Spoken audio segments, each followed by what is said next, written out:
if you're the family scapegoat and you decided to cut ties with an abusive parent, with somebody who was verbally abusive, psychologically abusive, emotionally abusive, antagonistic, emotionally neglectful, whatever it was, if it came down to the point where you decided that you couldn't take it anymore and you had to set down limits for yourself,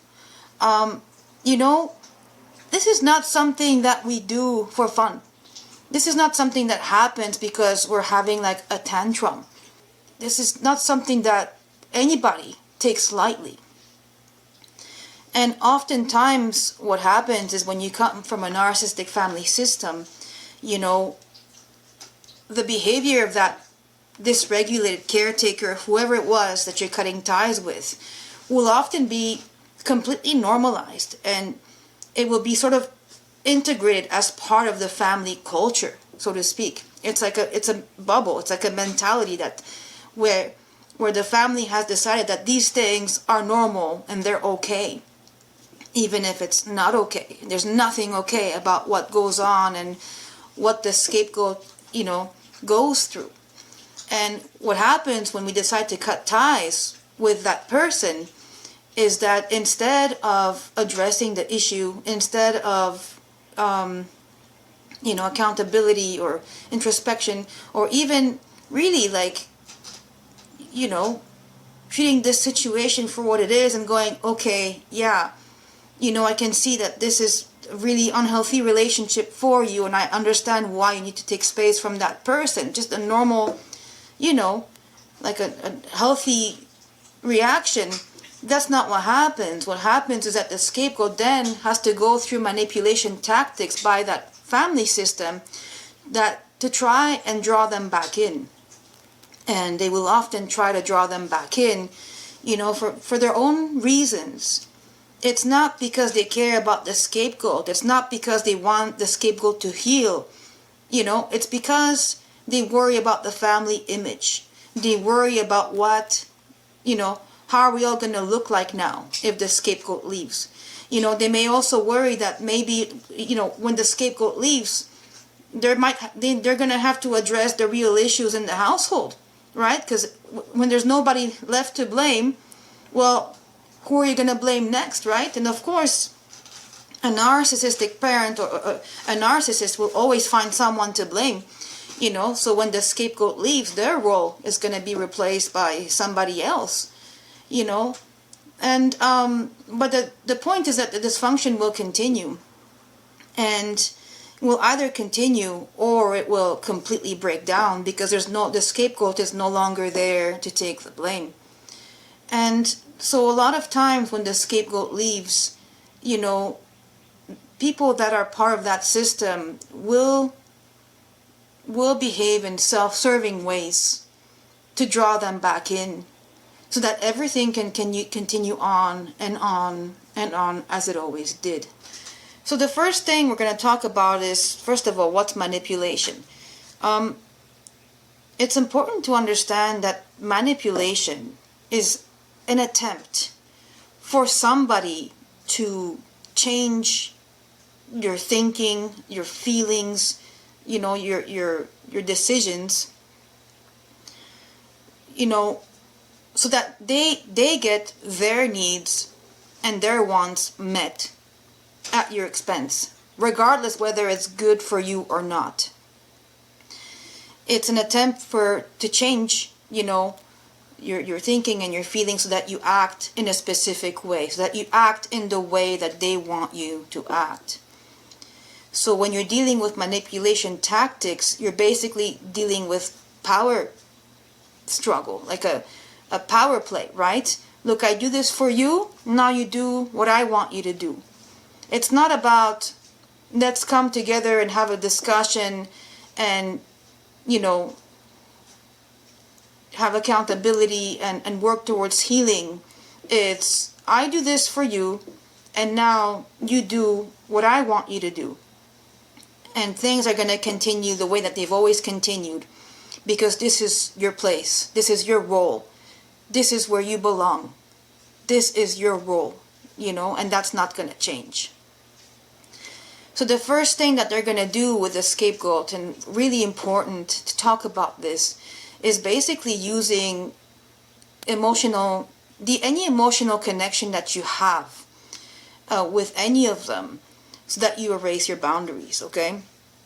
So, for example, an enabler could tell you, if you've gone no contact, right? And then an enabler may call you and say, like the good parent, let's say, for example, they will say, look, we promise if you come back, things are going to change.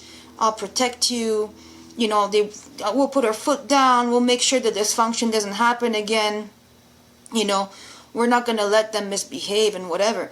But what happens when you go back is that maybe things might be all right for a period of time, but then things will resume the way they've always been not so long afterwards. And when things resume, and then you start to voice your distress again, that those same enablers that told you to come back and that they'll protect you, they'll look to you and they'll say, this again? This again? Why are we talking about this again? We thought that this was sorted.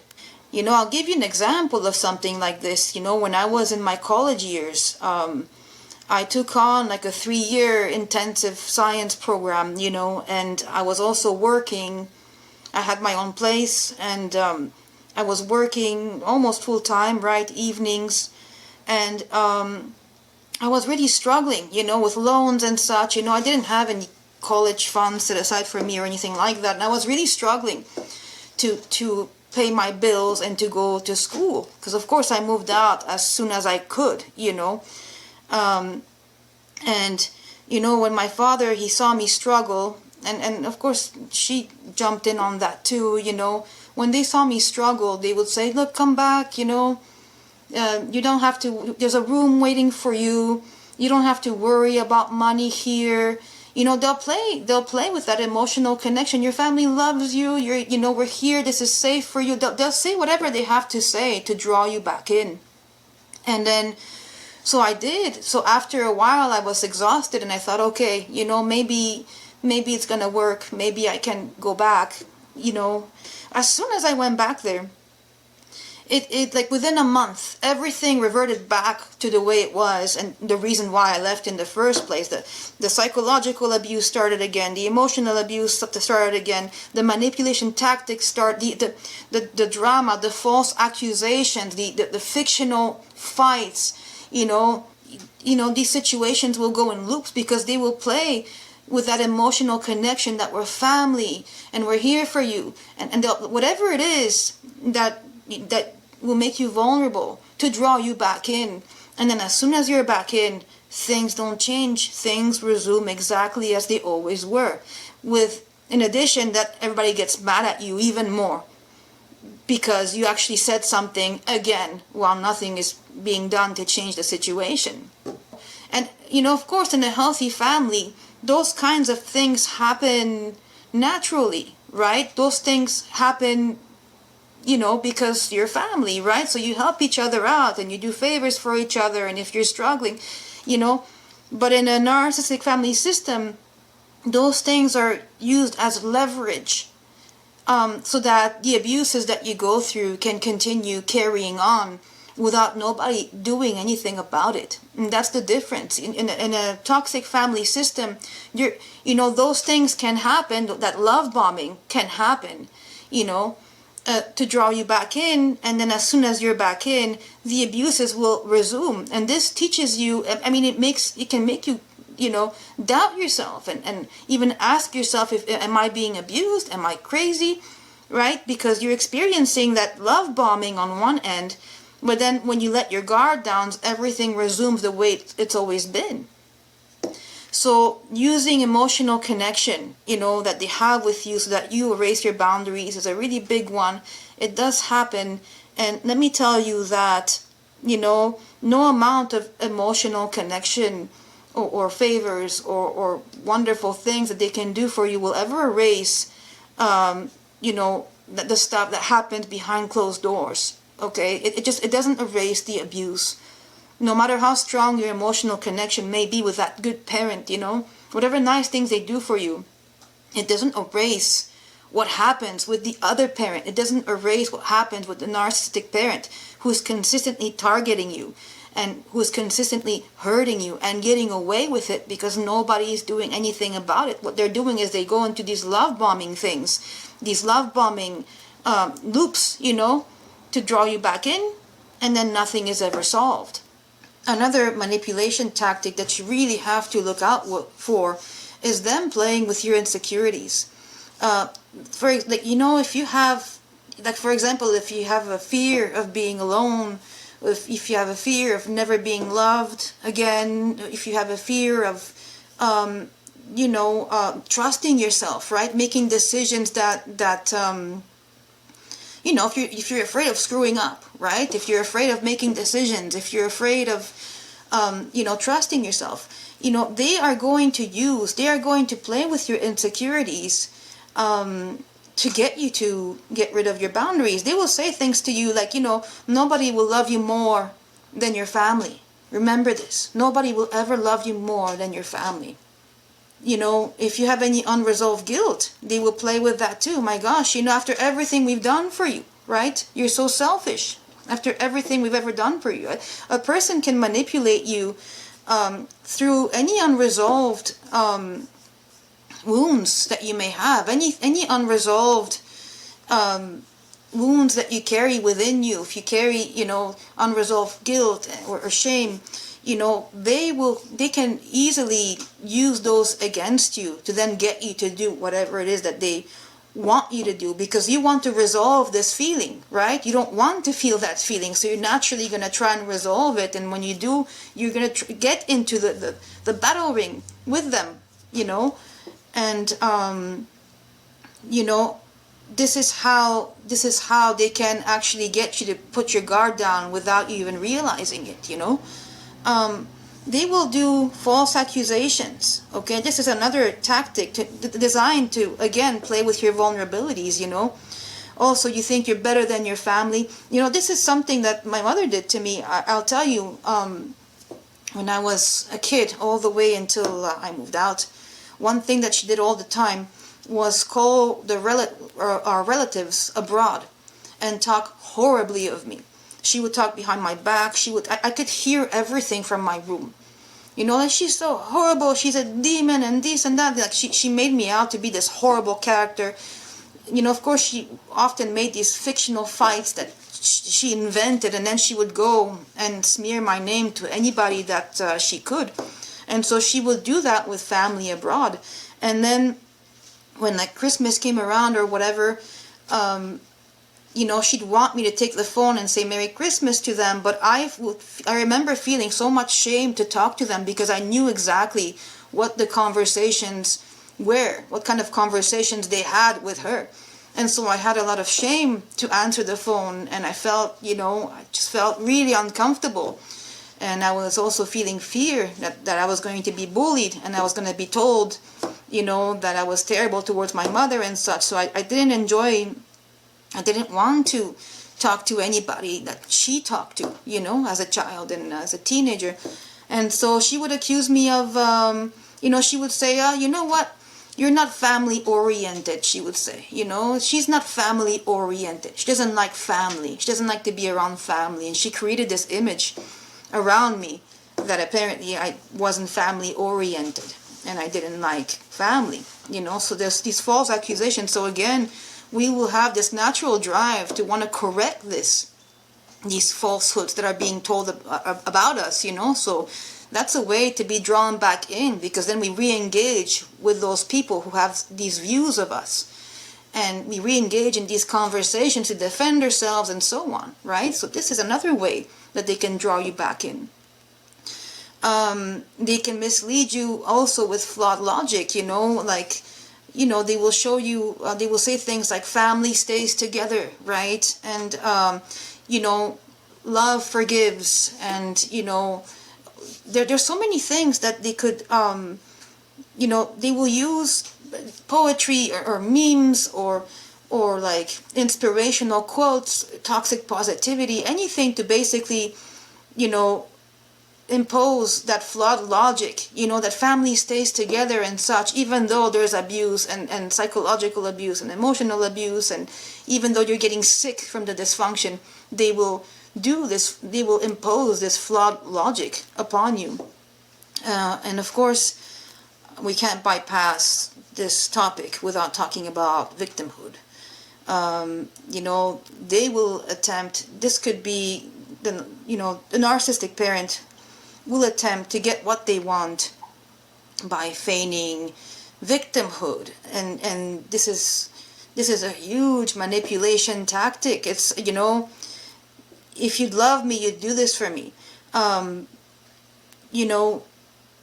Any attempt to make you feel sorry for them so that they can get what they want is a manipulation tactic. I mean, when you start to set your boundaries down, you may all of a sudden start hearing them, maybe through the enablers, or they will say that to you. They will say, I'm so worried about you. I can't sleep at night anymore. They will say, I can't eat, I can't sleep, I'm worried, sick. Now, if something's going on in your life, like for example, if you're sick, or if you really are having a hard time, for someone to say that to you, that's good, that's nice. But when your life is actually doing all right and you're doing your thing, and all you're doing is setting boundaries for yourself, you're getting independence, you're taking charge of your life, and somebody starts saying that to you, well, that's manipulation. This is victimhood. This is, them trying to make you feel bad for being healthy, basically. And things like, I've been praying for you, the world is against me, everyone's out to get me, nobody loves me, now I'm all alone in the world, what am I gonna do now, all alone? All of these sort of victimhood cards can be pulled out to get you to stop doing what you're doing, living your own life, and to go back to serve them for the rest of your life. Now, another one, it's important, is I sort of call it the trickle-in approach. This is sort of like when they try to infiltrate your life through something really small. So, maybe you'll get a text from an enabler or something, or and they'll say, hey, look, I know we're not really talking right now, but do you think you could just drop off that thing at your house, real quick? Or can you, on your way back from work, could you drop this thing off for me because I'm feeling sick or whatever? Like a very small, or maybe, hey, you're going downtown, can you please give me a lift? It's on your way, I won't bother you for long. A tiny favor that seems absolutely insignificant, something very, very small. And that's just for them to sort of trickle back in. And it starts with a tiny little thing, and then the next thing you know, you're gonna get more and more phone calls, or the interaction is gonna get more and more and more, until things get back, to a point where they are talking to you regularly and getting you involved with the family drama or whatever is going on once again. They can also do the opposite. They can also all of a sudden ask you if maybe you could do something ludicrous, like, hey, you want to come with us? We're going on vacation for a week. We'd like you to go. Maybe we can make peace. And then you're like, no, I'm not leaving my house for a week. I'm not doing that. And then they'll take something big and, okay, well, at least, the least you could do is come have a dinner with us or something like that. So they'll take something really big to make you like, no. And then they'll say something like, well, at least, can you at least just come to this one small thing? They can create a crisis. And this is something that, all of a sudden you may receive a phone call, a request for help, it's something terrible happened, come quick, only you can solve this, something, some sort of request for help. And if you say no, then of course they will make you look terrible, because you don't want to, after everything they've done for you, and you can't just do this one small thing. And then if you say yes and you go, well, because you actually have empathy and you care, you have empathy maybe for, the good parent or a sibling or something, so you go and help. And then, they'll have you right back in because now your boundaries completely fell. And it's as if they weren't there. And they'll just revert to talking to you and treating you the same way they always have. They will, of course, gaslighting. This is no brainer, but I gotta mention it, even though it's, they will deny the veracity of what happened to you. And they will rewrite history in order to make you feel like unreasonable, like you're crazy. And like your boundaries and what you're doing, your acts that you did to protect yourself are really silly. And like, what are you doing? It's silly. That's not how it happened. They will completely gaslight you and minimize what happened and rewrite history to make you doubt yourself. People that will call you will often have the manipulator's version. They're gonna have their story in mind, and then you get caught trying to defend yourself and defend your trauma and defend what you did and defend your actions. And again, you get into the battle ring once again. All of these tactics, quite often at the end of the day, what they're doing is they're shaming you. They're basically treating you like your trauma is a tantrum. They're treating you like you're inferior and like you're incapable, like, of grasping the bigger picture of things. They're treating you like you're irrational, like there's something wrong with your memory. They're treating you basically like you have no valid reason to set up healthy boundaries the way you did. And so what they're doing is they're shaming you, and this feeling that they create of you not being good enough, of there being something wrong with you, of wanting to defend yourself, that feeling of shame that they create by the stories and by all these tactics that they do. This feeling is something that any person will want to get rid of, right? We don't like to feel that feeling, and it's not nice to know that other people view us in such ways, especially when it's family. And so we're going to do anything in our power to get rid of that feeling. And we get, and so what we do is then we'll go and engage with them, and we'll, go back and engage in conversations and discussions and arguments, and, we go back in circles. We go in circles because we don't want to feel that feeling anymore. So we want to fix that feeling. And so we go back in circles, in loops, trying to resolve that feeling. But the thing is that is not the right place to look to resolve that feeling, because that's the place that causes it. And so it's not going to be the same place that will heal it for you. It's not the right place to look. No, here's the thing about all of this, about this kind of behavior, okay? None of this is conductive to healing. None of it. This is basically,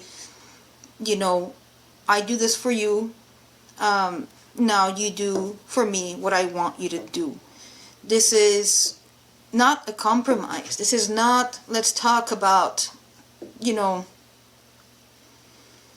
even, I can't even say let's talk about each other's feelings, because, of course, the narcissistic parent is more than happy to talk about their feelings, but they're so caught up in that me world that you can't even, the manipulation tactics are so intense. You can't, there's no room for you to exist if you sit down with a narcissistic parent and have a discussion about your feelings. You know what I mean? So to protect yourself, the first thing that I want to tell you is, first of all, you need to be clear with yourself, not with them, because you're never going to get validation from them, but be clear with yourself. Which needs are you responsible for, and which needs are they responsible for, okay? It's really important to become aware of where that line between what am I responsible for and what are you responsible for. Because at the end of the day, I take care of my needs, you take care of your needs, and then we come together healthily. you know, and respectfully. Nobody can ever fulfill your needs fully, and you will never be able to fulfill somebody else's needs fully, because it's just not possible to do that. It's just not. We're each responsible for our own. And then you meet the people that you love in the middle, right? So remember, know what you're responsible for and what they're responsible for, so that you don't fall into that trap, you know? The other thing is, it's really important for you to say no. Learn to say no comfortably. Get used to the discomfort that comes with saying no. You know, these are my boundaries, and I'm going to lay them down without feeling guilty about it, okay? Even though you don't accept it. Those are still my boundaries. And I'm not going to feel guilty for standing up for myself, and for saying no. And if you don't like my boundaries, if you don't like that I say no, but that's your problem. Like, it's truly not my problem. You know, if you don't like hearing me say no to something I'm not comfortable with, that's your problem, and it's not my burden. It's just not. And the third thing, the most important thing, I think, is you gotta find out what your vulnerabilities are.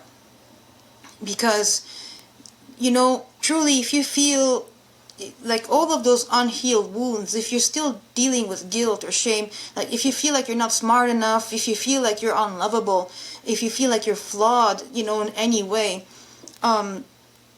you gotta pay attention and become mindful of what your vulnerabilities are, because they most likely already figured that out.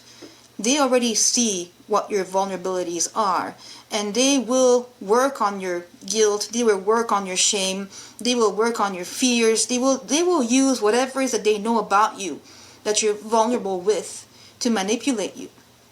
And so you have to become aware of your vulnerabilities, so that you can recognize when somebody is playing with your vulnerabilities. It's really, really important that you do this to protect yourself, okay?